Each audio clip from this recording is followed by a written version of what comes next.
All right. All right, so tonight's program is going to be in two parts. First, I will talk about resources available to research your Libertyville home. And if you are joining us from somewhere besides Libertyville, there may be similar resources available in your area. In the second part, we're going to hear from Bob Crane, who you can see on your screen, a gentleman from Maryland who conducted research this past year on the houses on the 100 block of East Sunnyside Avenue. And Bob is going to fill us in on some of his findings and give some tips from how to search Libertyville houses from someone who's done it pretty recently. We will take questions at the end if you want to put them in the chat or the Q&As. I'm not going to be able to pay attention to them as I am speaking, but we will make sure to address them at the end. And a quick disclaimer, I'm not a real estate attorney. I have never worked at a title company, and I'm not an architectural historian. So this presentation is designed to help you research the history of your home for the sake of personal knowledge and not to support any investment decisions or legal action. So with that said, let's go ahead and get started. So researching a home is one of the most frequent local history questions we receive at the library. And so much so that when we recently organized the local history page of our website, we put our house history guide right at the top. You can see on the right our newly reorganized local history page. We have some FAQs at the top, and how do I research my home is number one. I'm also going to email a copy of that guide to everyone who registered for the program this evening. The guide is arranged by task. So how do I find a photo of my home? How do I find who owned my home? There's some overlap in the resources that you might go to for that. So instead of going tonight as the guide goes, I'm just going to introduce you to the different local resources that have information about your house and the type of information that you'll find there. It will not be a step-by-step how to use each of those resources. I will try to give a couple of tips, but please know that I am here at the library to help you after this to get into more detail about how to use specific resources or try to overcome any hurdles that you're facing. A couple of other opening notes. I want to stress that there is no one-stop shop for Libertyville house information. Unfortunately, you can't walk into the library, the Historical Society, the village, and have someone just hand you a folder and have all your questions answered. House research is also not a linear process. So trying to put together a linear PowerPoint on a non-linear process was a little tricky. So hopefully you'll get enough information to give you an idea of how all of this would work. Definitive answers may be elusive because there's no one-stop shop. Some records that you would think might exist don't, and sometimes you're going to end up with just educated guesses. And as with any research, it's useful to try and verify information through at least two sources, but that might not be possible in all cases. Okay, so that's a lot of bad news. But the good news is if you like detective work, house research is for you. Both Bob and I do. So you'll see our enthusiasm, I hope, throughout this presentation. So you're going to start researching your house. The first thing you want to do is gather some basic information. One of those is your property identification number or PIN number, the legal description of your property, and maybe an abstract of title, and I'll explain what that is, and you may have one at home. And look around at your house. If you're interested in the architecture of your house, study the architectural features. If you think you might have a mail order home, look for things like stamped boards.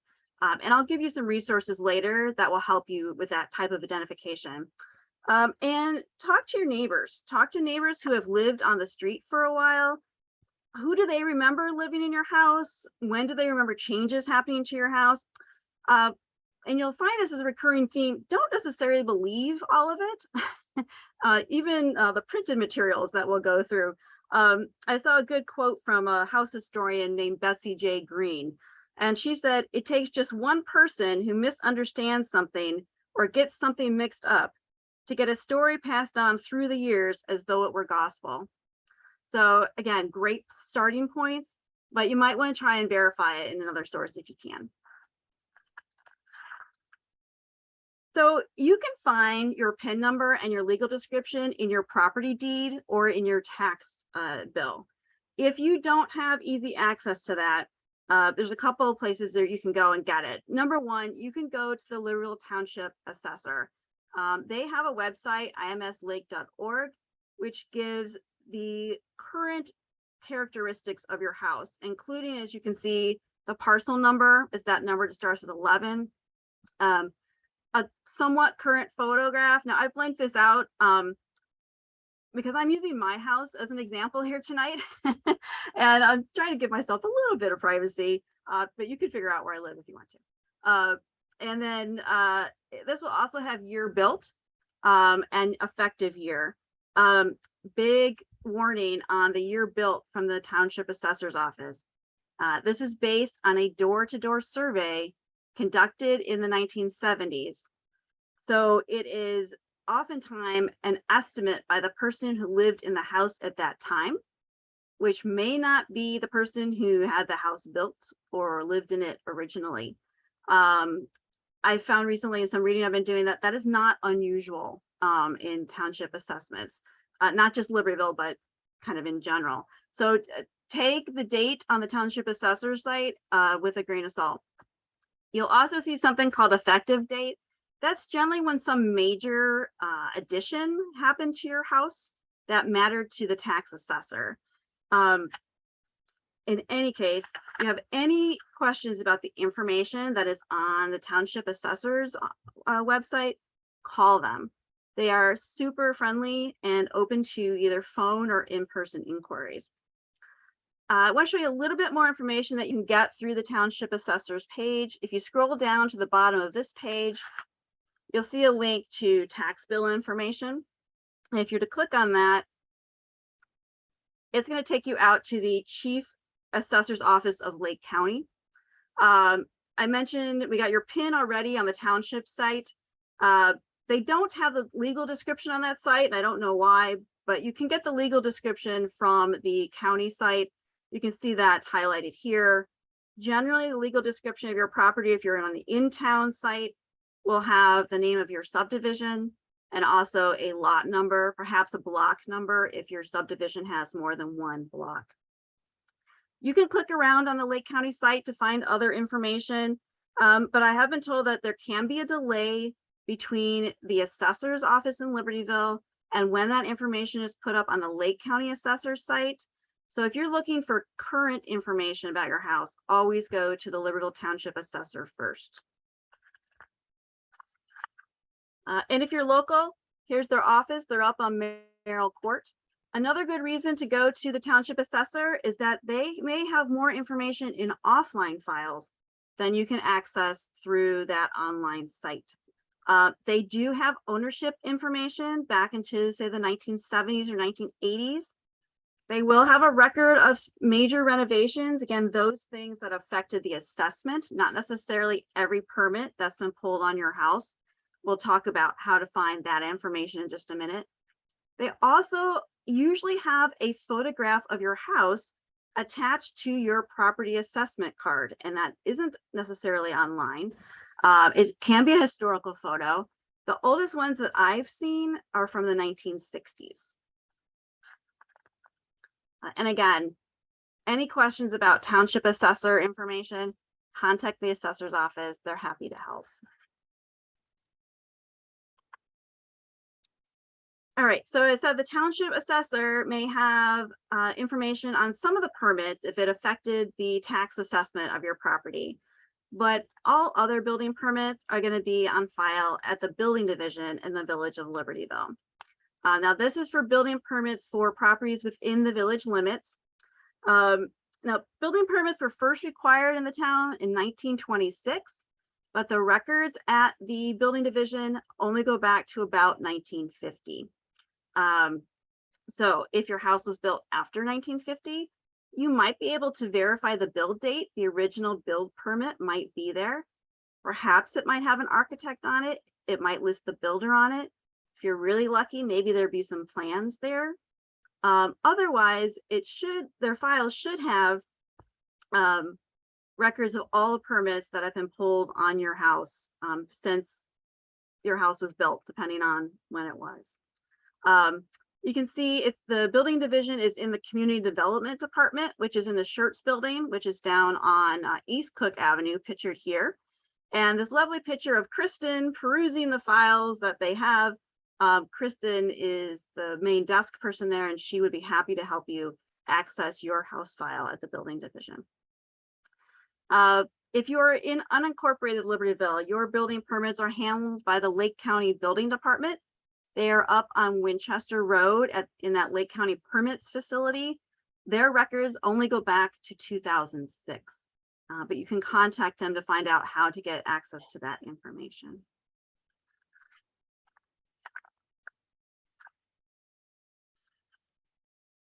The Lake County Recorder of Deeds office, I can see Bob smiling. It is your primary source for tracing land ownership. Now, deeds show land transfer. They don't necessarily talk about buildings on that land, and actually rarely are buildings mentioned on a deed, a property deed. However, if you're looking at deeds, a jump in price from one deed to the next could indicate there's been an improvement on the property. But starting in the early 1900s, deeds might only show a nominal amount like $10.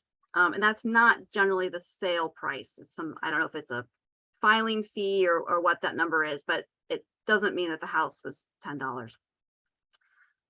You'll be looking for documents labeled deed, warranty deed, or grant deed. These type of deeds usually involve a transfer of title from one person to another. You might also come across a trust deed. A trust deed is an old-fashioned version of a mortgage. And while a trust deed won't show land title transfer, it can be interesting information on how much the property cost, or at the very least, the size of the loan taken out on the property and the payment schedule details. You can search deeds in person in Waukegan at the county office or online for a fee. Lake County deeds go back into the 1870s.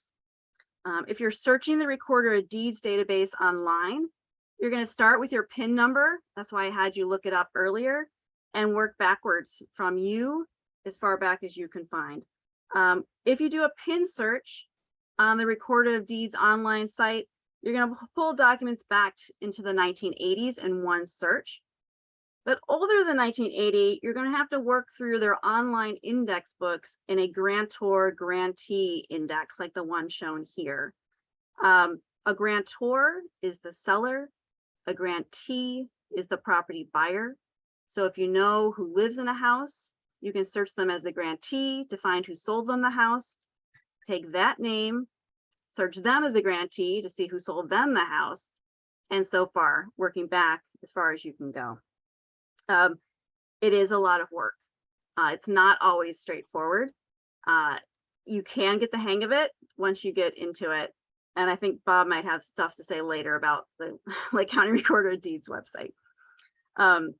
So here we're looking at one of those online books indexes. This is the grantee index for 78 and 79. And we can see here I've highlighted Sunnyside Park 64, 65 under description of property. That's the same property we were looking at earlier. We can see in this particular record, if we look in the grantee column, that Thomas and Suzette Bauman bought the house from David Ludman. And if we keep going over to the right, the deed was filed in 1979. Now, what else can this tell you? The far left is a document number. If you want to pull up the deed, in this particular case, you would take that document number, put it in another box on this website, and pull up the deed. If it's an older deed, it might have a book number and a page number instead of a document number. So, as I said, it's a multi-step process. It's really the only clear way to trace property ownership from one person to another. Unless, if at the time you bought your house, an abstract of title was created. An abstract of title pretty much does all the stuff that I just said and puts it in a document showing transfer from one person to another. I think it's rare these days that you would have an abstract of a title with your closing documents, but if you do, you could save yourself a lot of time. All right. For general information on searching and interpreting deeds, I recommend a book in our collection called Discovering the History of Your House and Your Neighborhood by Betty J. Green. She does a really nice job of explaining the different types of deeds and the different types of ways to use them. If you have questions specific to Lake County deeds or using the Lake County Recorder of Deeds website, contact the Recorder of Deeds. Okay, now that we've looked at governmental sources, let's look at some other information sources that would be useful in researching your house. So besides neighbors or former owners, the Libertyville Historical Society is your best bet to find an older photo of your home. So when you visit the Historical Society's website, you're going to want to click on Research up at the top. Many of the house photos in the Society's collection have been scanned and posted to the Illinois Digital Archives. At this time, we have over 3,600 items, that we've scanned over the years and posted online for you to see. And we recently completed a project of scanning over 1,000 house photos taken in the late 1950s and early 1960s. So if you're looking for a photo of your house, that's where I would start.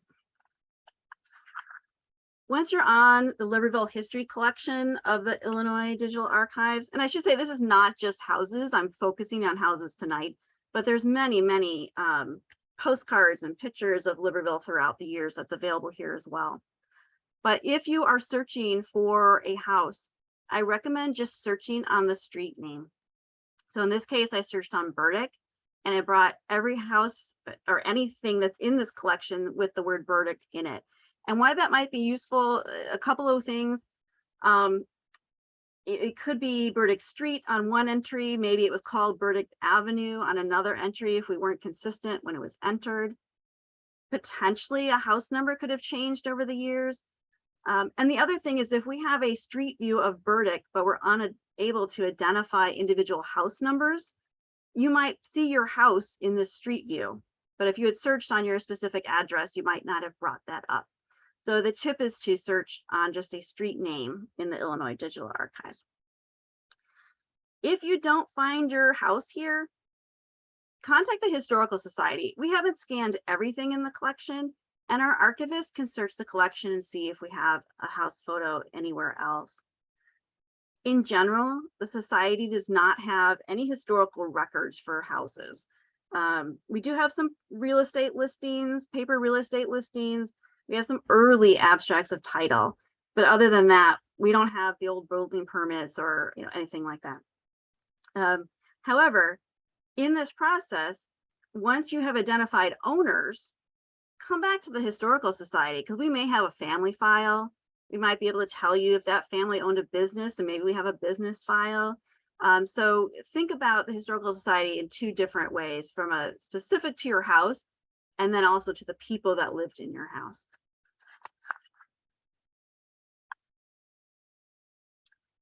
So the Cook Library Local History page has a range of information sources available, and I'm just going to highlight a few of them. So when we redid the local history page, we split it into two. So now the FAQs that you saw earlier are above what you're seeing now. And then we have research online and research in person. So what can you do from home, basically? And what do you have to come into the library to do? For house research, maps can help determine things such as land ownership, the approximate year your house was built, or even tell you what materials it was constructed out of. The two links that we have under our research online are for the color Sanborn fire insurance maps that are available through the Library of Congress, and for Lake County maps online. And I will show you an example of each of them in a minute. So under in person, we link to Sanborn's maps description that includes maps for all of Illinois, but you can only use it in the library. The library also has over 180 either original or photocopied maps in its collection, and you can check the map file inventory here on our website. And the maps are available on request. While the reference librarian on the desk at any time should be able to pull them for you, I would recommend, if you want to take a look at some maps, to contact me directly, because I can pull the maps that you're looking for, and I may be able to recommend other maps and other sources as well, where another reference librarian may not have that knowledge. So this is an example of the color Sanborn maps that are available through the Library of Congress. And this is a portion of the 1933 Sanborn map for Libertyville. We're looking at Lincoln, Meadow, and Sunnyside here. The Sanborn Fire Insurance Company created these maps to help their agents assess fire risk for buildings. And the older maps tend to cover just the center of town and then expand outward. So a good part of Libertyville doesn't appear until at least the 1924 map, and the maps stopped for Libertyville in 1948. Sanborn stopped wide-scale production of these maps in the 1950s. But using a Sanborn map, you might be able to determine an approximate build date, or at least help use it as another data point. So for example, if you find that your house appears on the 1948 map, but it didn't appear on the 1933 map, you now know that your house was built between 1933 and 1948. So at least you've got a 15-year period that you can look at. You can also look at your lot number across maps. Remember, you should have your lot number from either your deed or from looking at that tax assessor's office. And that way you might notice that your house number or even your street number has changed over time. If you find this to be true, you may need to look for alternate names of your street or alternate numbers of your house in some of the other resources that are available. Now, I am aware of house number changes on the streets that we're looking at here, Lincoln, Meadow, and Sunnyside on a block. There's also been some number changes on Milwaukee Avenue as new buildings have been built in the downtown area. West Maple Avenue used to be Division Street, School Street used to be High Street, and there may be others that we haven't uncovered to date. Unfortunately, the village does not have a master list of any of these address changes, and I've yet to find a source. I have put together, but I haven't posted it anywhere online, a comparison chart for these particular streets, but that's as far as I've gotten to date. The other thing you can tell with the color Sanborn maps is what your house was constructed of. That's why it's nice to be able to see these in color. So yellow indicates a wood frame building, pink indicates brick, and blue indicates concrete or cinder block, for example. So that might be another way to tell if you're actually looking at your house or not, if the construction material has changed over time. Maybe you're in a new house, not a house that was originally on the map. All right, there's a lot of information to be thrown at you as I'm spitting it out. This is Lake County Maps online. You can type an address up in the search box here, and then it will place a dot on the map. If you go up to the 4 square icon in the upper right-hand corner, it will open up this base map gallery. And from that, you can select some old plat maps or some old aerial photos. The plat maps are 1861, 73, 85, and 1907. The aerials go back to 1939, again, it's kind of skip years. But here's the dot for this particular lot. And it's hard to see on the plat map in 1871, but the dot is just under the H here. And this is the plat for 1946. So another clue that this house did not exist in 1946. Again, just one more place to find different pieces of information. It's also interesting to me in the aerials to see how your neighborhood has changed over time, where look at the earliest maps and see the houses start to fill in over time. Newspapers can be a great source for tidbits about your house and the people who lived in it. In newspapers, look for items in the liberal happenings or personal column, real estate transfer notices, tax assessment printings, and obituaries. So local newspaper access is available online in certain years.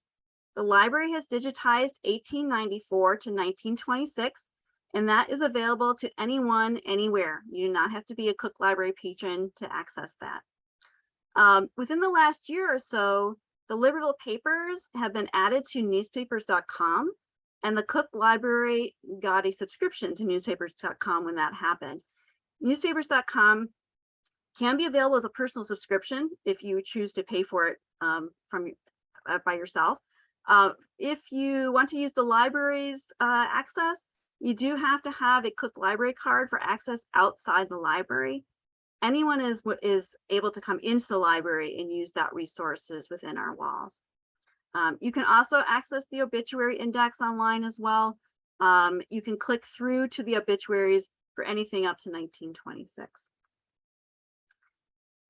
Beyond that, you'll need to come into the library and use the microfilm. So we have microfilm of the papers that are online, as well as the Independent Register, up through its ending in 87, 88 when it ceased publication. Then we have the Waukegan News Sun, and we do have some Daily Herald on microfilm as well.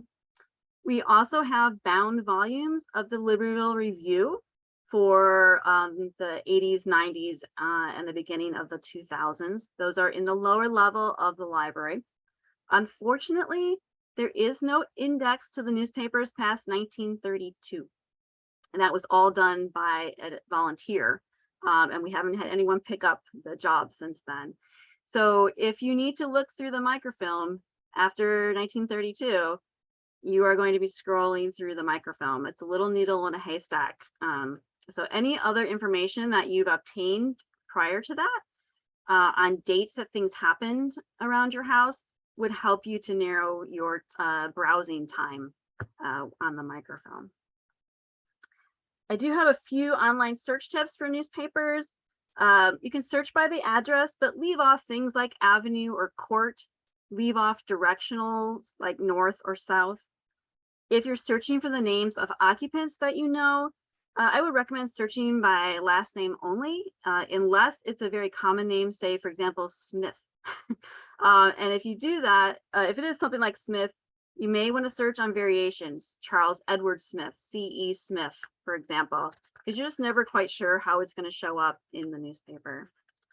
You can also try searching on your subdivision name, and you might possibly find a news article when it was approved for subdivision, or maybe real estate ads for when the houses or lots were for sale.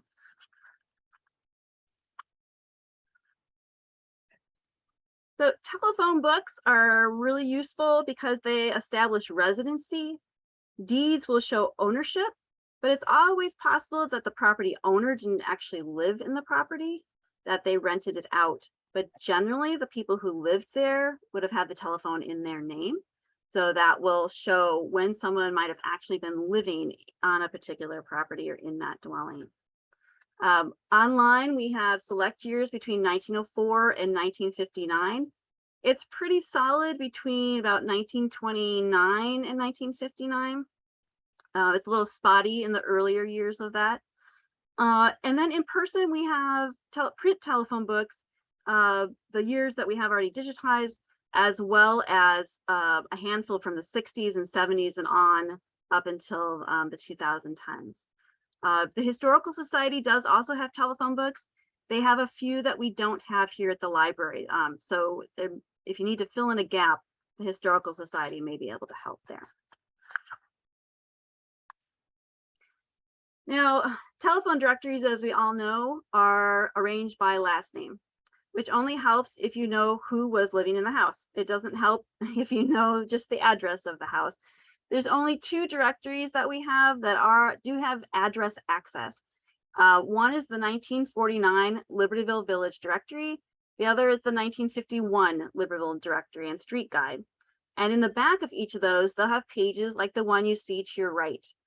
Now, these are for only streets within the village limits at that time, but you can see the street name and then the cross streets, as well as the house numbers and who was living in the street or living in that house at that time. Neither the library nor the Historical Society have old city directories. Libertyville is included in the Waukegan directories that are available online on Ancestry.com. We have printed those directories and put them in our local history books shelves here at the library, so you can browse them there if you want to. 1992 is the first year that house numbers appear in the directory. And again, the entries are by last name, so you either need to know the name of the person or you need to browse through the entire listings to find a particular address. And if you're looking for more recent information, the library does have Haynes crisscross directories, also known as reverse directories, starting in 2011, and you can ask for those at the Cook Park Reference Desk. All right, we're almost through the resources. I said no one-stop shop, and you're seeing that there is not. However, you may be able to save some time if your house is in the library's house file. We do have a couple hundred folders. The materials there are from published sources, so they often include profiles that were written for the Main Street house walks or any newspaper clippings that we may have come across. It does not have any original documents or records. And I want to point one source out that is on our genealogy page and not listed on our local history page, and that is Ancestry Library Edition, especially for using the US Census, which is great to access through Ancestry or through FamilySearch.org. And the census can provide information such as, was someone owning or renting a house, what the value of the monthly rental was, or was there a mortgage on the home? And the information available may vary from census to census. In addition, you can find information about the people who live there, such as age, marital status, although we'll see something, I don't want to spoil the surprise that Bob has later, place of birth, immigration, naturalization, and occupation. If you are using Ancestry.com, you could search by a name and you can use the lived in field. I've had some luck putting an address in the keyword field. Sometimes it works, sometimes it doesn't work. You may end up having to browse the census page by page, and that is available in the individual censuses in Ancestry.com. So you need to be on the 1930 census or on the 1940 census page, and you can find the browsing option here. House numbers appear in 1930, 1940, and 1950 censuses for Libertyville. Before that, you may be able to see the street names, but again, you're going to have to triangulate individual entries with other information sources to confirm that the person's at the address that you think they're at. Here's a sample from the 1940 census. Another tip, if you're browsing the census, doing that page by page through the census, the entries for a street may not be in the order that the houses sit on the street. The census taker would go from door to door, and if someone wasn't home, they would go to another home. And the other thing here is on this page, we see Apley Avenue, but we only see 2 houses on Apley Avenue, which those of you from Libertyville know that's not just 2 houses on Apley Avenue. The rest of Apley Avenue shows up on the next 2 pages when the census taker circled back to that street. So don't give up is my point here. You may have to look around a little bit until you find the information you're looking for. And lastly, on my part, if you're interested in finding out more about the architecture of your house, there are several resources available. About 20 years ago, 2 of the Cook librarians compiled a list of potential mail order homes in Libertyville. That list and a bibliography of useful resources can be found under the online exhibits link on our local history page. And the library also has print books about mail order homes, such as and works such as a field guide to American houses, which is sort of the Bible for identifying architectural styles. And of course, the internet at large has many resources available. One that was pointed out to me by a local house researcher is the Building Technology Heritage Library on the Internet Archive. And this has a large collection of old house plans and building technology books. So if you're looking to see if maybe your house is one of a set, you might be able to find the plan to your house in one of these books. Let me know if you have other favorite sites that you use for architecture for house research, and I'm happy to share those in our guide for other patrons as well. Okay, that was a whirlwind introduction to local resources for house research. As I said earlier, step-by-step instructions for these resources is just beyond the scope of what can be presented tonight. But please know that I'm happy to help, point you in the right direction, provide additional assistance. Just contact me at the library.